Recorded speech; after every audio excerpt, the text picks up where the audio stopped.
Et voilà de retour sur le faisceau arrière. Donc j'ai déjà pas mal avancé. Hop. J'ai déjà pas mal avancé comme on peut le voir. Il a été bien rétréci. Je l'ai bien attaché, bien enrubanné. Là, j'ai fait ceci.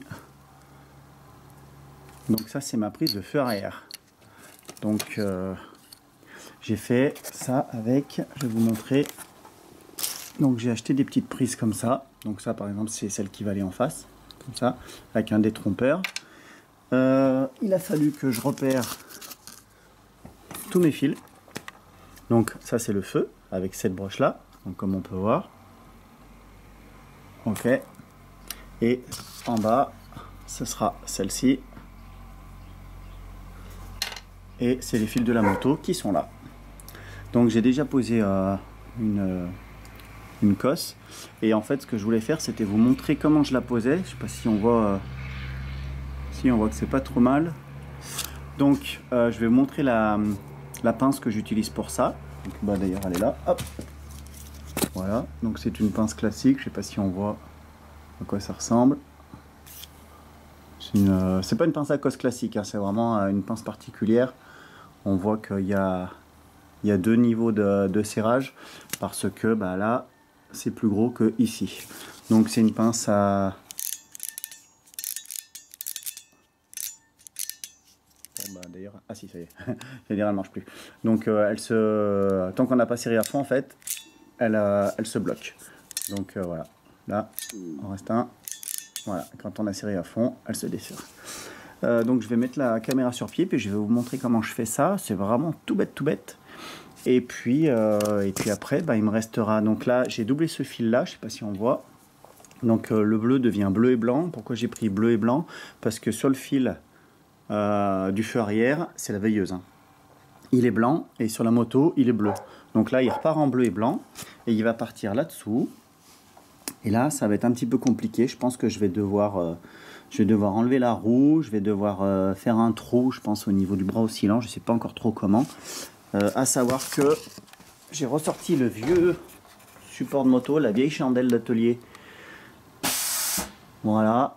Pour la caler, pour la mettre droite. Et puis pour pouvoir retirer la roue en toute sécurité. Et donc ça, c'est par rapport à ce que je disais hier, à l'éclairage de plaque. Pour que je puisse avoir un petit peu de jus qui arrive là. Donc là, ça va vraiment être tout bête. J'ai juste... Ouais, si, je vais tirer deux fils, je vais tirer une masse, puis la masse, je la mettrai au bras oscillant ou je la ferai remonter par là et je me prendrai... j'ai des masses qui traînent par là, donc je me prendrai là. Et dans tous les cas, il faut que donc ce fameux petit fil bleu et blanc, hop, redescende, passe par en dessous et aille au niveau du bras oscillant. Donc là, ça va être la petite partie un petit peu chiante, entre guillemets. Là, j'ai... enlever l'axe de ma pédale de frein parce que je vais enlever le mètre-cylindre de manière à vérifier le filetage de la vis de banjo parce que tout simplement j'ai retrouvé un contacteur à pression, mais c'est du 10 par 100 et je suis pas sûr que la Yamaha soit en 10 par 100 au niveau du filetage. Je sais pas si on voit bien. Fait pas le point ce con. Ah si. Donc je sais pas si c'est du 10 par 100 au niveau de la moto. Donc je vais vérifier ça. Je vais comparer ça. Donc là je vais mettre la caméra sur pied et puis je vais vous montrer comment je vais faire mes petites cosses. Voilà. Alors c'est parti. Donc on prend la pince, la fameuse. Il faut que je positionne ma cosse, je sais pas si on voit, il faut que je positionne ma cosse. Donc là sur le, je sais pas si on voit, il y a des petits numéros là, 0,5, 1, 1,5. Donc là je vais être sur du fil de 20,5, donc je me mets sur celui-là.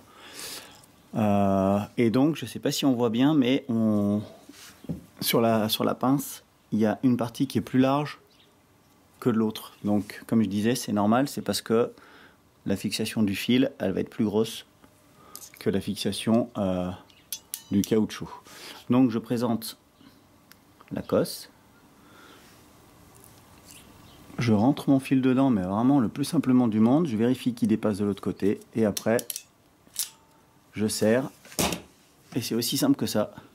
C'est vraiment tout bête. Donc après, ce que je vais faire, c'est que j'ai mon petit... je vais le faire en direct. Hop, j'ai mon petit fer à souder. Et je sécurise en fait. Je ne sais pas si ça sert à quelque chose, mais je le sécurise quand même.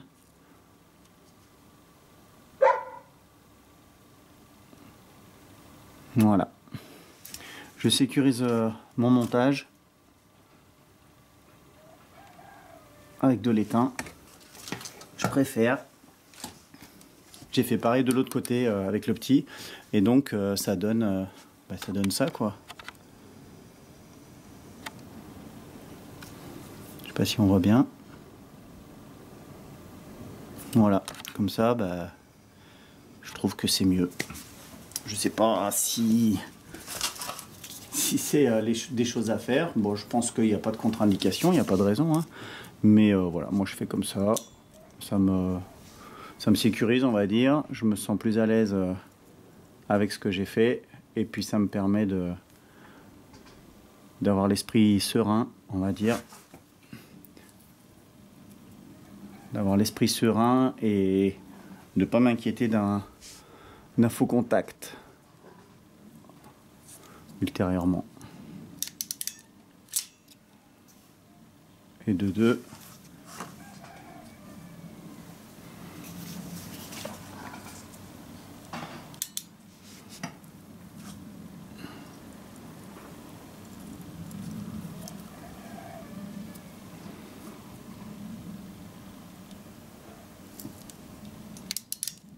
Et de trois. On n'a pas pris assez. Un petit sachet.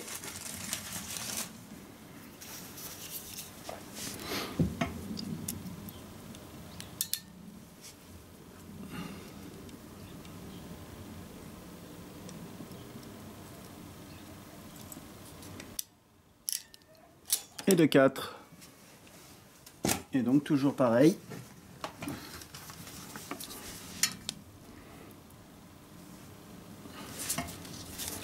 Un petit peu de soudure. Alors, je suis peut-être hors champ. Non, c'est bon. Non, c'est bon.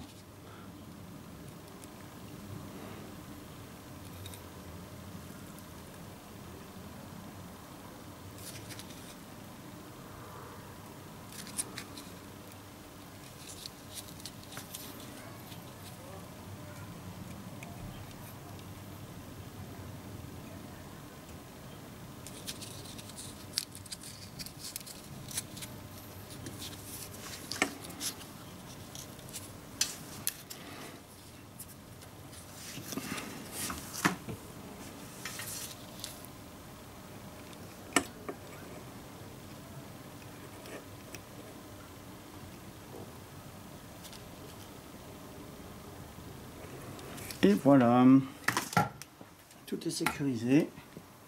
Et donc là, je vais me servir de ça pour pas faire d'erreur. Donc, je positionne mon dessin, je sais pas si on voit, de la même manière. Et donc en 1, j'ai le noir, c'est la masse. Et le 1, il est à droite. Donc je vais rentrer ma masse.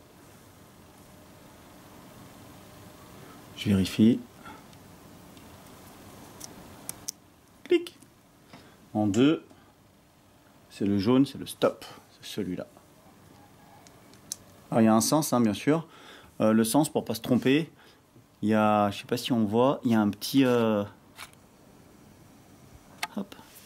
Il y a... Voilà, là on voit, il y a une petite partie, un petit décroché là. Le décroché, il va au dos de la cosse. Il y a un petit téton qui fait partie de la cosse, qui vient clipser dedans et qui verrouille. Donc on a dit, hop. Donc il faut mettre le téton du côté de l'encoche et ça fait le petit clic. En 3, j'ai le marron et c'est le clignot gauche. Ok. En 4, j'ai le vert et c'est le clignot droit. Et le 4, il est côté téton. Hop. Ok. Et donc forcément, en 5, je vais avoir le bleu. Voilà, c'est la veilleuse. Et la veilleuse, elle va passer par en dessous. Hop. Et voilà. Et voilà, j'ai une belle prise qui est bien montée. Alors c'est pas étanche, hein. Un montage étanche c'est différent, j'en ai d'autres des prises pour ça, qui sont un petit peu plus volumineuses. Et surtout, elles ont des petits joints en bout, et puis la connexion entre elles, elle est jointée autour aussi, et ça la rend étanche. Là honnêtement, là en dessous, il n'y a pas vraiment besoin, surtout que moi je suis pas quelqu'un qui roule beaucoup sous la pluie. Donc voilà, après je montrerai tout à la graisse, l'assemblage, et ça ira bien. Donc normalement là, hop. Honnêtement, je vous avoue que j'ai pas pu résister. J'ai branché la batterie, l'ancienne batterie, je sais pas si on voit. Voilà, on verra mieux là. Ok, donc on va essayer de mettre le contact. Je vais brancher, donc j'ai tout rebranché mes petits fils dessous. J'ai encore rien coupé, mais je suis trop impatient. Donc je vais essayer de mettre le contact. Déjà on sait, la pompe elle fonctionne. Donc déjà ça c'est bien. Je vais la débrancher. Ensuite, je remets le contact.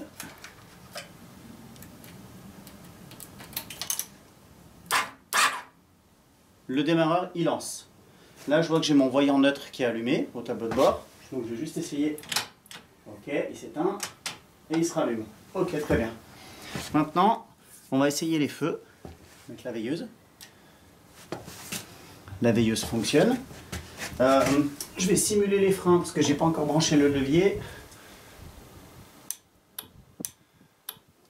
On entend le relais, ça c'est cool. Et ça marche. On va faire mieux comme ça. Ok. Le clignotant de droite. Alors ça va clignoter vite je pense parce que j'ai pas mis de résistance et j'ai pas d'ampoule à l'avant. Ok. Au tableau de bord ça fonctionne. Et au tableau de bord ça fonctionne. Et il me reste à tester quoi? L'appel de phare. Ok. Donc le feu avant n'est pas branché. Donc je peux pas vérifier pour l'instant. Mais je suis content. Bien, je vais enfin attaquer la petite partie arrière au niveau de l'éclairage de plaque. Donc je vous montre tout de suite ça. Ça va être plutôt simple. Donc on a le fil qui sort de là, qui va rentrer dans ce tube là, qui va le suivre et qui va sortir ici. Donc j'ai mesuré au pied à coulisse mon petit fil. Il fait 3,6, 3,7. Donc je vais percer à 4. Je vais percer à 4, je vais percer ici, voilà, de manière à faire sortir mon fil électrique là, et il va courir ici, et il va rentrer dans mon bras oscillant, à cet endroit là. Donc en fait on verra juste ça à peu près, de fil électrique. Je ne peux pas le passer derrière, pour la simple et bonne raison que j'ai la chaîne. J'ai la chaîne et la couronne qui passent ici là. Donc vraiment très très près de la platine, et je voudrais pas qu'avec une vibration ou autre ça me l'arrache. Donc tant pis, je fais l'impasse sur ce petit fil visible. Tant pis, j'ai pas le choix, c'est comme ça. Donc après peut-être je le ferai passer là-dessous, je l'accrocherai là-dessous avec un petit collier et puis remonter là, comme ça on le verra vraiment très très peu. Mais dans tous les cas j'ai pas le choix, je suis obligé de le sortir ici. Donc je vais percer, je vais faire sortir mon fil et on revient tout de suite après. Voilà, donc le trou est percé. J'ai passé un petit fil tout simple là que j'avais qui traînait. Donc il a glissé tout seul, hein, il est ressorti sans forcer. Donc là, ce que je vais faire, c'est que j'ai mis en route le fer à souder. Je vais étamer là le bout du fil que j'ai rentré dedans. Je vais souder les deux petits fils de mon éclairage de plaque dessus, et comme ça va me permettre de pouvoir tirer le fil le long du tube sans avoir à faire une surépaisseur avec un scotch, le scotch qui risque de se décoller à l'intérieur dans le virage, et puis ensuite une fois qu'il sera sorti je le dessouderai et je ferai ma vraie soudure propre avec du fil, un fil double que j'ai qui est identifié. Donc comme ça me permet de garder mon plus et ma masse, et ça par contre ça va aller dans le bras oscillant. Et je me mettrai une petite broche de fil Comme ça restera démontable. J'aurai juste à tirer, donc je mettrai suffisamment long, hein, et comme ça, ça me permettra de démonter mon petit garde-boue et mon support de plaque, de débrancher la cosse, et ça le rendra démontable sans avoir un fil qui me gêne si je dois enlever la roue par exemple pour changer de pneu pour le futur propriétaire si un jour je la vends. Voilà, comme ça il sera pas embêté, il aura juste à tirer le support de plaque, il reculera, et puis là au bout il aura une petite broche de fil tranquillement qui sera à l'intérieur du bras oscillant, et comme ça gênera rien du tout. Voilà, donc je vais faire ça. Donc petit coup de soudure, accrocher là, et puis retirer le fil de manière à ce qu'il sorte ici. Voilà, la petite soudure est faite, hein, donc c'est vraiment du léger, hein, j'ai pas insisté, j'ai pas fait un truc super solide. Donc là, eh ben, je vais tirer tranquillement, hop, et donc on voit que ça rentre tranquillement.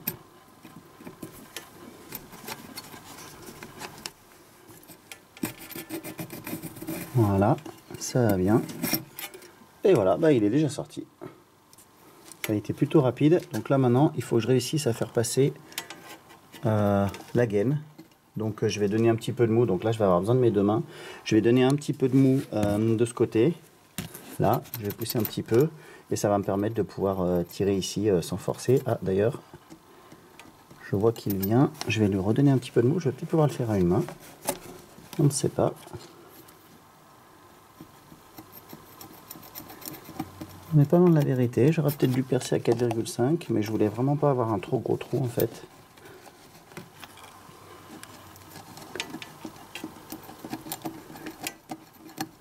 Ouais, je pense que ça va le faire. Je vais mettre un petit peu de gras dessus et puis ça le fera glisser. Voilà, donc il est sorti, pas de souci. Là, je suis en train de préparer hop, le futur fil. Bon là, je l'ai coupé long, hein, mais il ira pas aussi loin que ça. Je pense qu'il s'arrêtera, je sais pas trop encore. Peut-être que ma cosse sera là. Faut que je regarde la taille en fait de mes cosses à deux fils. Et puis derrière, de toute façon là pour le coup j'aurai du mou de manière à pouvoir rentrer le fil dans le bras oscillant et pour pouvoir le retirer. Donc ouais, je pense que je vais faire à peu près cette longueur là quoi. Donc là je suis en train d'étamer, j'ai préparé ma petite gaine thermo, une petite soudure, une protection par-dessus les gaines thermo plus grosse que ça, une deuxième, et puis je pense qu'on sera pas mal. Et j'irai le représenter sur le bras oscillant. Et après, ça va être moins rigolo, il va falloir que je tombe la roue. Donc ça, bon, on sait comment faire, on enlève l'axe et puis c'est fini. Et je pense que je vais relever la boucle arrière, vu que j'ai démonté de toute façon le mètre-cylindre, puisque j'attends ma pièce pour le contacteur de frein. Donc il n'y a rien qui m'empêchera de relever la boucle. Et puis ça me fera un peu de place pour essayer de percer le bras oscillant avec un accès, je sais pas comment, mais on verra. Voilà. Donc c'est fait, ça m'a pris 5 minutes, un petit morceau de gaine isolante thermo-rétractable sur chaque brin, et ensuite un plus gros pour reprendre, pour protéger les deux. Et là donc ce que je vais faire, c'est que je vais habiller mon faisceau. Donc comme on disait, le faisceau il va sûrement passer là, voilà. Faut que je regarde comment il sort, mais il y a des chances. Il y a des chances pour qu'il ressorte par là. Faut que je vois par rapport à la chaîne où c'est qu'elle passe. Ouais, j'ai peur que ça fasse. J'ai peur que ça se voit trop en fait, que ce soit trop près de la chaîne. Donc j'irai voir directement sur la moto. Donc dans un premier temps là, je vais habiller mon faisceau pour que ce soit propre. Donc je vais prendre quelque chose dans ce genre là, peut-être un peu plus petit. Je sais pas si j'en ai. Bon là j'ai de la noire et bleue. Ouais, je vais peut-être plutôt partir sur la noire, la toute noire. Donc je vais ah, j'ai celle-ci qui est bien. Donc je vais partir là-dessus. Donc c'est une espèce de gaine, une petite gaine nylon qui est pas hyper résistante au niveau mécanique, mais là normalement à part un tout petit peu de vibration, il n'y aura pas grand-chose. Donc je vais enfiler mon faisceau là-dedans. Je vais aller mesurer déjà, voir ce qu'il me faut comme longueur, et puis ensuite je vais le rentrer dedans, et puis je fixerai ma petite prise. Donc il faut que j'en trouve une petite prise à deux une petite prise à deux fils pour pouvoir faire ma connexion au niveau du bras oscillant. Donc là je vais aller regarder sur la moto la longueur de fil qu'il me faut, et je vais enfiler ça. Alors qu'est-ce que je vous montre là? Et ben, je vous montre le bras oscillant avec mon petit trou. Le fameux petit fil de tout à l'heure qui m'a servi pour passer à travers du tube, et ben là je l'ai passé à travers le bras oscillant. Là, j'ai un petit sachet tout neuf avec de la gaine nylon qui va venir autour de ça. Hop là. Et ça c'est quoi? C'est ma prise de fil qui va rester en attente dans le bras oscillant. Donc j'ai pris long exprès. Il va sortir ici et il va venir se repiquer sur le fameux petit fil bleu d'hier. Et sûrement avec une prise aussi, pareil, je vais utiliser une autre prise. Alors là, par contre, je vais utiliser une prise étanche. Parce que là, il va y avoir pas mal de projection. Donc j'ai la prise étanche, pas de souci avec ça. Par contre, il va falloir que je me remonte une petite masse. Bon, ça c'est rien, un petit fil noir de rien du tout. Et je pense qu'on sera pas mal. Donc forcément j'ai enlevé la roue, j'ai calé la moto comme j'ai pu. C'est pas hyper sécure, donc j'évite de la bouger de trop. J'évite une petite trace de... Hier j'ai fait du lustrage et il y a des petites traces de polish qui ont giclé. Et c'est en temps réel, hein, comme d'habitude. Donc voilà, j'ai enlevé l'amortisseur, j'ai enlevé la roue, j'ai baissé le bras oscillant, j'ai fait mon petit trou. Le petit trou, je ne l'ai pas fait à la perceuse parce que j'étais en angle et j'avais peur d'abîmer, donc je l'ai fait avec ça. Petite meule carotte avec une fraise carbure. C'est rentré comme dans du beurre, c'est vraiment pas épais, donc ça a été nickel. Donc je suis content, comme dirait l'autre. Donc voilà, j'ai plus qu'à tirer mon fil. D'abord, je vais l'embobiner dans mon comment ça s'appelle, comment j'ai dit, dans ma petite gaine en nylon, donc celui-ci. Ensuite je vais l'attacher au bout, je vais le tirer, il va sortir à l'autre bout et on sera bien. D'ailleurs je dis une bêtise, je vais le tirer par ce côté là, pour la simple et bonne raison que là j'ai la prise, et la prise elle reste à l'intérieur, donc je vais le tirer dans ce sens là et ressortir là en espérant qu'il sorte bien ici, mais bon, il n'y a pas de raison. Donc je pense que je vais faire comme tout à l'heure. Vu que le trou est pas bien gros, alors là j'ai percé plus gros, j'ai percé à 6. Je vais faire une petite soudure au bout du fil rouge, enfin blanc et rouge, et puis comme ça je pourrai le tirer tranquillement sans risquer de le craquer et de le laisser coincer au milieu. Allez c'est parti, je vais faire ça. Voilà, donc le faisceau rentre dans le bras oscillant, ressort du bras oscillant, donc je l'ai fixé avec 2 beaux riselants, hein. Le riselant, c'est la vie. Il remonte ici, refixé par un riselant, et j'ai ma petite prise étanche qui est ici. Voilà. Donc normalement, je dois avoir sa petite sœur. Non, je l'ai laissée sur l'établi. Non, elle est là. Hop. J'ai sa petite sœur qui va venir en face. Tac. Voilà. Et qui va se reprendre sur le fameux fil bleu. Et je vais me tirer une petite masse. Je pense même que je vais me tirer une masse jusqu'au fil de masse, hein, tout bêtement. Parce que de toute façon, lui, il faut que je le modifie, il faut que je le rallonge un petit peu pour la batterie. Et on sera pas mal. Donc à partir de là, je suis bien. Je vais pouvoir remonter la roue, remonter l'amortisseur.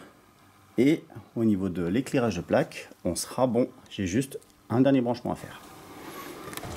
Suite et fin de l'électricité.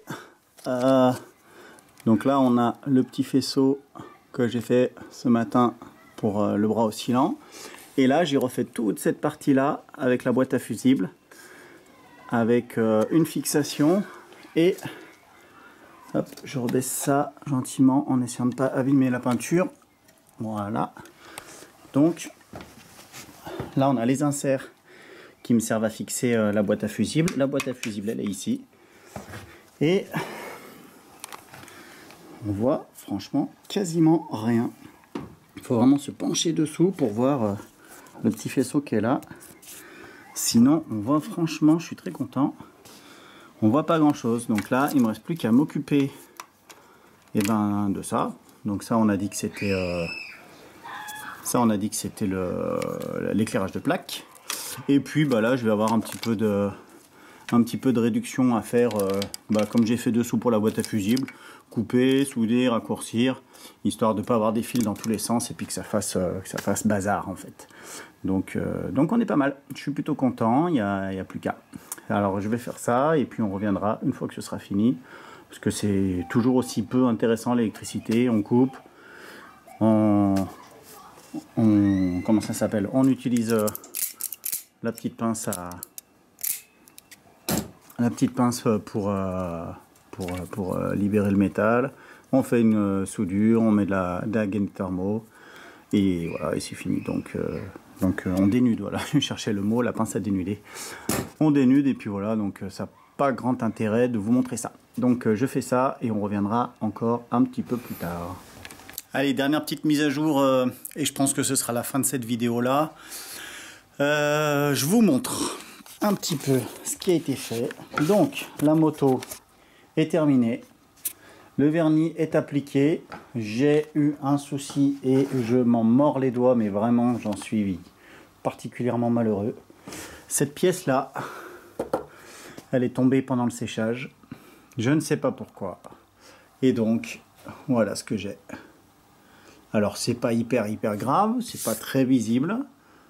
Moi je le sais et ça me rend malade, donc très certainement que la pièce va être redémontée, repeinte et revernie, mais ce sera pas pour tout de suite parce que ça a un coût et que là pour le moment je ne peux pas. Donc pour des points de détail, je vais vous montrer. J'ai reçu la centrale électrique, les clignotants clignotent tout à fait normalement. Ça marche aussi de l'autre côté bien sûr. Donc la centrale clignotante a été montée. Les deux trous sur le T supérieur qui servent à fixer les pontets, il y en a un qui est bouché avec un joli autocollant d'origine Yamaha. En plus j'ai retrouvé ça dans mes affaires, il est plutôt beau. Alors malheureusement le design ne correspond pas à 1991 puisque les diapasons dépassent du cercle périphérique, alors que normalement dans ces années là ça ressemble à ça. Bon, personne ne m'en voudra, je pense. J'ai branché les feux. Hop. Si on voit, hop là. Je vais me mettre en face. Tac. Tac. Voilà. Donc tout est fonctionnel, tout est branché. La tirette de starter est en place. Elle n'interfère pas avec le guidon. L'interrupteur de réserve est en place. Il lui manque juste son petit cache pour éviter de l'activer par inadvertance, qui devrait pas tarder d'arriver. Le support de chargeur, le support de téléphone, je veux dire, qui fait charger en même temps, est fixé sur le deuxième trou du coup, puisqu'il y avait deux trous comme ça. Le voyant d'huile refonctionne, il fonctionne tellement bien qu'il éclaire la moitié du tableau de bord. Donc peut-être que l'ampoule s'est sortie de son logement, donc ça je vais regarder, ça c'est rien. Donc au niveau de la moto en elle-même, on est plutôt bien. J'ai fait la vidange, hop, je vous montre, voilà, c'est en cours. Et vu que je pouvais pas laisser ça comme ça, j'ai démonté le carter côté embrayage. Il est là en plusieurs morceaux. Là, et je suis en train de faire agir ça. Je suis en train de faire agir ça pour enlever toute la petite pâte à joint. Il y en a aussi là-dessus. Il y en a sur le cache intérieur. Et pourquoi je l'ai démonté? Parce qu'en fait, au niveau du sélecteur de frein, il y a des petites griffes et ça me plaît pas. Donc, voilà. Maintenant, j'ai démonté le filtre à huile. Il est là. Donc, ça va être nettoyé et repeint également. Vernis en... Zut, j'en ai fait tomber. Vernis en 2K. Donc 10 composants pour résister aux hydrocarbures. Je vais démonter ça. Je vais le repeindre également. Ça, je vais pas avoir le choix. Je vais le démonter aussi, mais c'est juste pour avoir accès à ce cache là. Et on sera pas mal. Donc ce sera noir et vernis. Hein. On va pas faire dans la surprise. Tant que j'y suis, je vais démonter celui-là. Parce que pareil, hein, il a des petits jetons. Il est pas super beau. Et puis comme ça, c'est très brillant. C'est un petit peu bête de pas le rendre nickel. Et après ça, j'aurais plus qu'à remettre de l'huile et à tenter le démarrage. Seule et unique chose, il me manque le capteur à pression pour allumer le feu arrière, le feu stop, avec son faisceau qui est en attente. J'aurais dû le recevoir aujourd'hui, mais il a neigé, donc le facteur n'est pas passé. Et donc tant pis, hein, il arrivera peut-être demain. Dans tous les cas, c'est pas hyper urgent parce que j'ai pas fini de nettoyer tout ça et ni de peindre. Donc je vais déjà m'occuper de ça. Et puis on sera bien. Voilà. Donc, en attendant la suite, la mise en huile, le démarrage et puis j'espère les premiers tours de roue, je vous souhaite le meilleur. Si vous avez aimé cette vidéo, je vous invite à liker. Abonnez-vous pour ceux qui ne le sont pas, activez la petite notification pour savoir quand je publie. Et puis là, on est presque au bout de cette aventure. Peut-être qu'on essayera autre chose. Je vais sûrement refaire un moteur de Subaru, donc si ça intéresse du monde, je ferai des petites vidéos pour montrer aussi les coupes de cirage, comment ça se remonte, tout ça. Donc voilà, je vous souhaite le meilleur, je vous dis à très bientôt dans la prochaine. Salut!